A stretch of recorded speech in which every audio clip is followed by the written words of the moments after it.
I would say is this, in terms of how much of a setback it is for the region, the idea is very simply this. We've got a lot of work to do. This is a huge problem. Our doctors have been telling us it's a problem for a while. Today, we are taking real steps to make sure that we address that concern long term. That, to me, is the most important issue. It is a setback, and it's one that we're going to try to make sure we fix. So I'm not excited about it. I don't relish a mask mandate. I am a normal person, too, who forgets his mask sometimes or wants to be able to just run in and out from the store. But I think this is what we need to do to keep our community safe, to keep our school kids safe, and to make sure broadly that we reverse the terrible trends that we've seen in Missouri and unfortunately now in eastern Kansas. The city of Kansas City, Missouri, the health department will continue to enforce this order.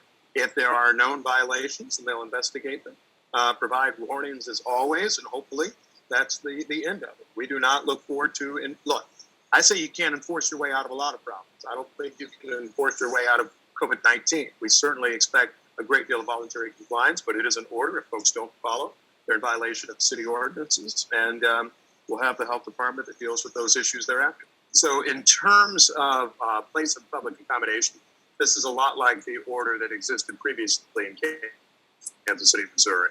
It suggests that where you have your larger events, that is things like grocery stores, department stores, among other things, they are subject to the mask mandate.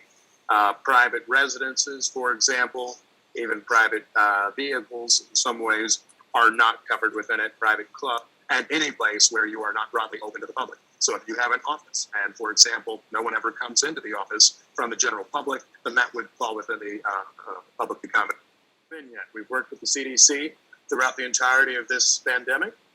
There has not been guidance that recommends having an event size limit, capacity restrictions, and others. We are not trying to have more mandates or every mandate known to man. What we're trying to do is responsibly address the crisis that we have at issue. Missouri is a hotspot for COVID-19 infections. It has been for several weeks. We've seen an update in CDC guidance that suggests that Missourians and Missouri cities like Kansas City are under increased risk from COVID-19 and its spread. That's why we're taking the step we do now. And let me just say this. I don't like mask mandates like everyone else. I don't like wearing a mask everywhere. I don't like having to wear a mask indoors and inside certain things. But like a lot of Kansas Cityans, I have vulnerable folks at home. I have a newborn. I know that there are others that take care of elderly relatives or any number of other things that encourages folks to make sure that we're staying safe. And this is the most important and impactful thing we can do for the community right now.